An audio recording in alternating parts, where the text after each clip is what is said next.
Today, you're going to learn English with the news. We're going to read a news article together. Welcome back to JForrest English. Of course, I'm Jennifer. Now let's get started. First, I'll read the headline. Got a job offer? Now it's time to negotiate. We're talking about negotiating, a very important skill, especially when it comes to a job offer. So first, let's take a look at this question. Got a job offer? Got a job offer? This is very natural. This is something a native speaker would say. However, it's a short form. The full sentence would be, do you have a job offer? Do you have a job offer? Native speakers will often replace have with got. So what we're doing is you're just deleting the auxiliary verb and the subject because it's not necessary to understand. And then you're changing have to got a job offer. Now, you could also use got as the verb and then use the auxiliary verb have. Have you got a job offer? But in American English, this is more common. Do you have a job offer? And then this is extremely common for a native speaker. Here's something that native speakers commonly say every single day. Got a sec? Got a sec? Do you know what this means? It means, do you have a second? A second meaning a period of time. So it's just a casual way of saying, do you have some time? So if I need assistance, I can say, got a sec? Can you help me complete the report? So got a job offer? Do you have a job offer? Now it's time to negotiate. So let's start the article. Millions of people are quitting their jobs and finding new ones in what has been dubbed the Great Resignation. So here, to quit, just to make sure you know, this is when you permanently leave your position and it's your choice to do so. I quit. I'm permanently leaving this job because I don't like it and I want to find a different one. Here the expression is to be dubbed, and this is when someone or something is formally or officially called something. So for example, I saw earlier this week that Taylor Swift has been dubbed Person of the Year by Time magazine. So Taylor Swift has officially been called Person of the Year. She has received this title, but she's received it from someone specific, Time magazine. So this is the context in which you would use dub as a replacement for call. We certainly don't use it to introduce ourselves with our name. Perhaps Taylor Swift could introduce herself as, hi, I'm Taylor Swift. I've been dubbed Person of the Year by Time. She could do that to talk about her official title, but she wouldn't do that to introduce her name. Let's continue. If you're looking for a job, you've got the advantage. So here, this is another replacement. You have the advantage. So you could use either one, have got, or simply you have the advantage. The advantage means the best conditions for success. This is commonly used in sports, but it can be used in other contexts as well. And there's an expression that we say the upper hand. So the advantage can also be called the upper hand. You have the upper hand. So let's say there are two sports teams and one team is playing in their home city. That team has the advantage. That team has the upper hand because all the fans will be cheering for them and supporting them, and they've practiced on that exact field. So they have the upper hand, they have the advantage. And if you've received a job offer, it's now time to negotiate. Now, of course, negotiating is very culturally specific. In North America, it's expected that you would negotiate a salary position. So a salary meaning you get a set amount per year, $80,000 per year.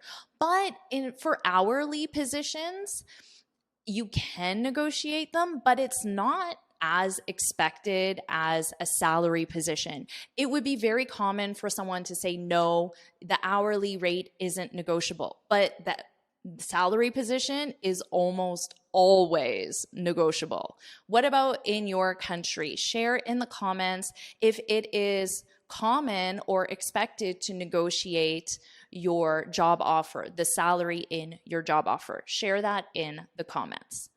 Before we move on, I'd love to tell you about Pace AI, an English language learning platform that uses artificial intelligence to help you learn from real-world content, such as news articles, like the one we're reviewing right now. Pace's AI helps you learn 5 times faster by giving you personalized practice and real-time feedback with speaking, vocabulary, grammar, and more, all tailored to your level and needs. The best part is that you can learn from topics that are interesting to you and relevant to the real world. You can choose an existing article from the categories such as business, science, or tech, or you can upload any article online simply by entering the link. And now my article's ready to review. Pace AI has an audio feature so you can hear the content read by a native speaker. This will help you improve both your listening skills and pronunciation at the same time. Plus, you can look up the definition of any word as you're reading, so you're also expanding your vocabulary, you're learning correct sentence structure, and you're improving your reading comprehension. If your native language is Spanish, Japanese, or Mandarin, you can use the translation feature for additional support. You can even get personalized feedback on your pronunciation so you know what areas you need to improve. I love this feature. One of my favorite features is the personalized practice. There are engaging and effective exercises to improve your vocabulary, pronunciation, grammar, and even spelling. These exercises will help you learn faster and also help you permanently remember everything you learn. And the AI tutor is always available to help you when you have questions or need more personalized support. The AI tutor is available in over 100 languages, so you can get extra support in your native language when needed. I highly recommend Pace AI as an effective and fun way to become fluent in English. And Pace AI is giving all of you a free 7-day trial if you join using my link. Once you've started your trial, you can join my personal class with the class code. So look in the description for the link to start your free 7-day trial right now. Now let's continue with our lesson. While salary tends to be the major negotiation point, so that's what I just talked about, salary, that's how much you make per year, it's not the end of the conversation. So by saying it's not the end of the conversation, it means that there are other opportunities to negotiate beyond the salary. So that means more than the salary. There are other benefits and perks that can be flexible as well. So a benefit could be sick time, vacation time, or a bonus. And then a perk is something additional you receive that is more unofficial. So maybe you get a free lunch every single day. That could be a perk. So you don't have to make your lunch and you don't have to pay for lunch. Or you get a free Metro Pass or a free parking spot. That could be a perk. So there are more unofficial things, but those are flexible, which means you can negotiate them. So I wrote those examples of benefits and perks for you. Now I wrote flexible. Another way is negotiable. So to negotiate, negotiable. Now you could also say non-negotiable, which means it cannot be negotiated. It isn't flexible. So the employer might say the hourly rate is non-negotiable, which means you will not receive any higher than advertised. The hourly rate is non-negotiable. But then you might say, how about the benefits? How about the perks? Because remember, there are other things to negotiate, at least in North America. Again, please share how negotiation works in your culture in the comments. I think it would be really interesting to know. First, stay mum on pay. You might be wondering about this. Mum, what does this mean? In this context, to stay mum means to stay silent. So don't talk about pay. Be silent, stay mum. Now, we have an expression where we use this more commonly, mum's the word, mum's the word. So here's the context. Let's say you're planning a surprise party for your mom, and you might tell your mom's best friend or coworker, remember, the party for my mom is a surprise. So you're reminding that person not to say anything. And then the person can reply back and say, don't worry, mum's the word, which means don't worry, I won't say anything about the surprise. I'll be silent. I'll be quiet. Now, I used mom specifically because mom in North America is, of course, short for mother. But I want you to notice that the pronunciation is slightly different here. Notice my mouth. Mom. But here, mum, It's more of an unstressed mum. Mum's the word. So don't say mom's the word. It's not mom, mother. It's mum. Mum's the word. So if someone shares a secret with you and they say, please don't tell anyone, you can say, mum's the word, to reassure them that you won't say anything. So first, stay mum on pay until the time is right. Recruiters often ask for a salary figure. If a recruiter, of course, is a person who finds employees for a company. So companies hire recruiters to find workers for specific job openings. Recruiters often ask for a salary figure early in the hiring process. So perhaps you submit your application and before they schedule an interview, they might reply to your application and say, oh, what are your salary expectations? But this advice is to stay mum, so not provide that.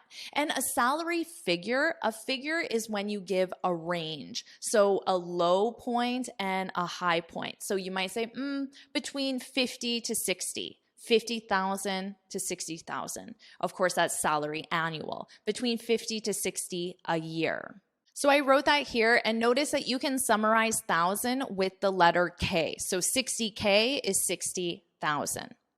But try to avoid giving a number. So remember, stay mum on pay. Now, avoid is a gerund verb, which is why you have giving in ing. So I see a lot of mistakes with this. Remember, avoid plus gerund. But try to avoid giving a number. So that's why mum's the word. The right time to bring pay up, so to bring something up, is when you talk about it. So the right time to talk about pay is at the end of the process being the hiring process, after you've received an offer. Let's continue. You never start to negotiate in the midst of an interview. So in the midst of something means in the middle of, a very common way. Notice the pronunciation, midst of, in the midst of. You never start to negotiate in the midst of an interview, said Victoria Medvec, author of Negotiate Without Fear. You're not negotiating before they've said, we want to hire you. So that makes sense. You wait for them to offer you the job before you negotiate. That makes perfect sense. The key is having a well-researched salary number. So here, the key to success, the key to negotiating properly, successfully. And you don't need to include that information because it's implied. So you could just say the key is, but it's short for the key to success. So if we're having a conversation about the best way to become fluent and the context is established, I could simply say the key is having a great teacher, because you already know that the context is the key to success, the key to successfully learning English is having a great teacher. And hopefully I'm that teacher for you. Now, if you agree with that the key to success is having a great teacher, put that's the key, put it in the comments. That's the key. The key is having a well-researched salary number. Websites like Glassdoor, PayScale, and LinkedIn can help provide a sense of what people in similar roles, experience levels, and markets are making. Once you have a consensus of what is a reasonable amount. Okay, a consensus. This is a general agreement. So if you look on these different websites, these 3 websites, and 80% of people say that a marketing director should make $100,000 per year, well, then that's a consensus. You don't need 100% of people to agree for a consensus. Is just the majority, the general majority. So 80%, in my opinion, that would be a consensus. Some people might think a lower number would be a consensus as well. So once you have a consensus, the majority of people agree of what is a reasonable amount, come up with 3 different numbers: your wish, want, and walk.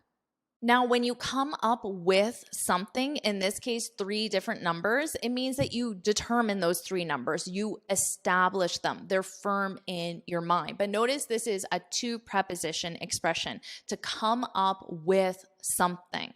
Come up with 3 different numbers: your wish, want, and walk. Wish, so this is now explaining what this number is. So wish is a high specific number you open with. So notice here they said a specific number. So that is not a range. Remember, a range was between 50 to 60, but they say a high specific number. So if this is your range, a specific number on the high end would be $58,500 per year. That's very specific, and it's on the high end of that range. Wish is a high specific number you open with. Want is the actual target that is a little lower. So the target means this is what you actually want. So although you said 58.5, you actually would be happy with 56.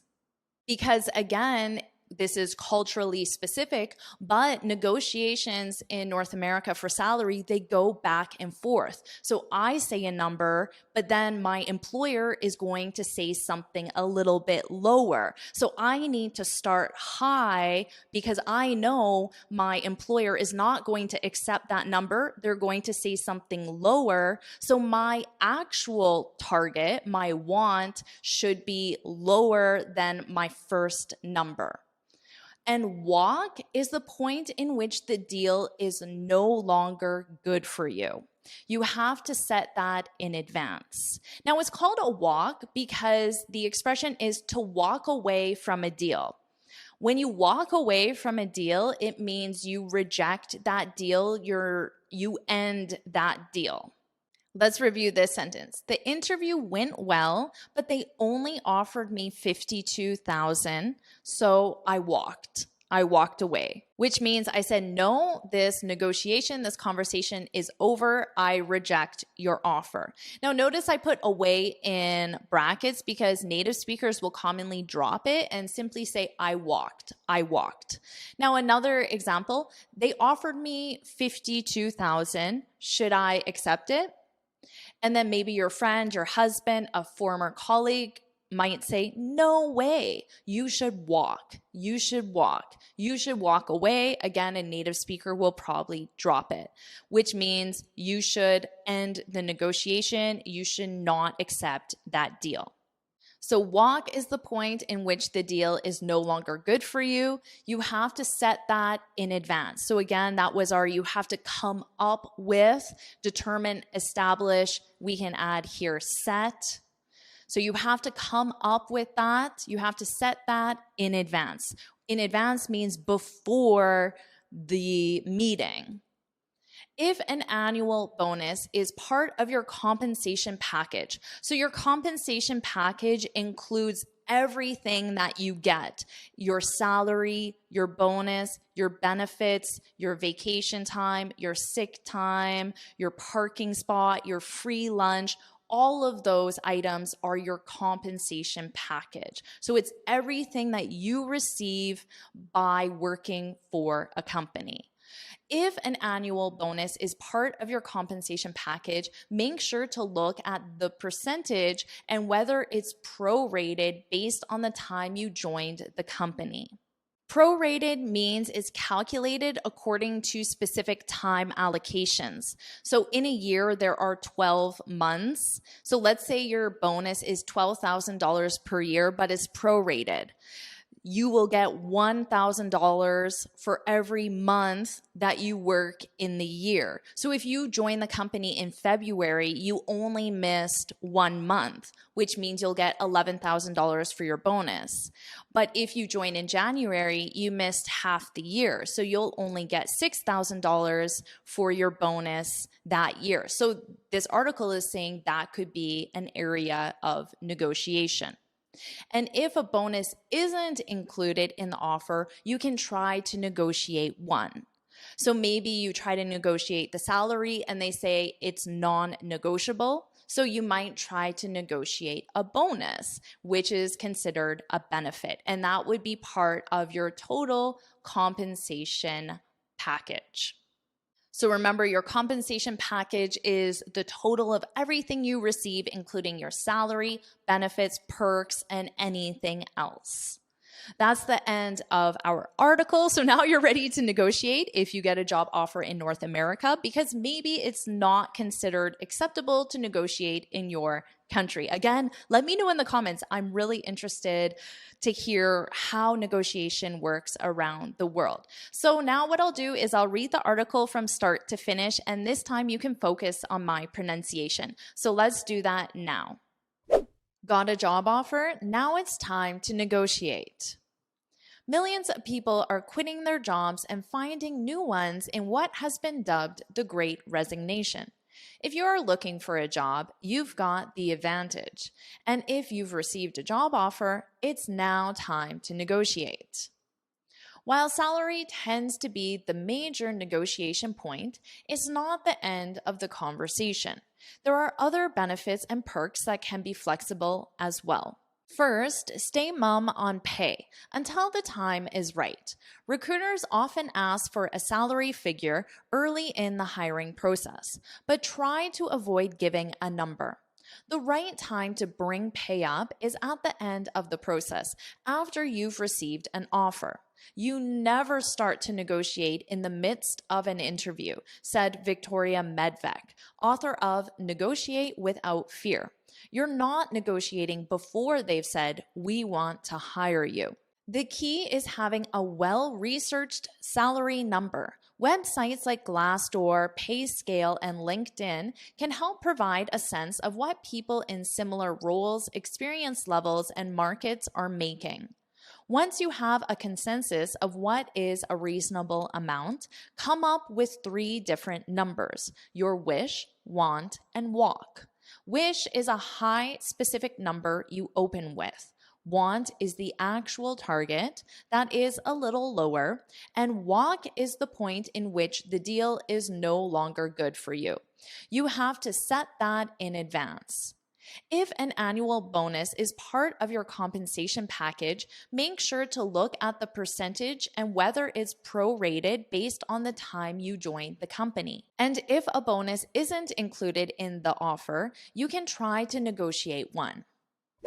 So did you like this lesson? Do you want me to make more lessons just like this? If you do, then put more, put more in the comments. And of course, make sure you like this video, share it with your friends, and subscribe so you're notified every time I post a new lesson. And remember, Pace AI is giving you a free 7-day trial. I know you'll love using Pace AI and it will help you become fluent fast. You can click right here to sign up now, or you can look in the description for the link.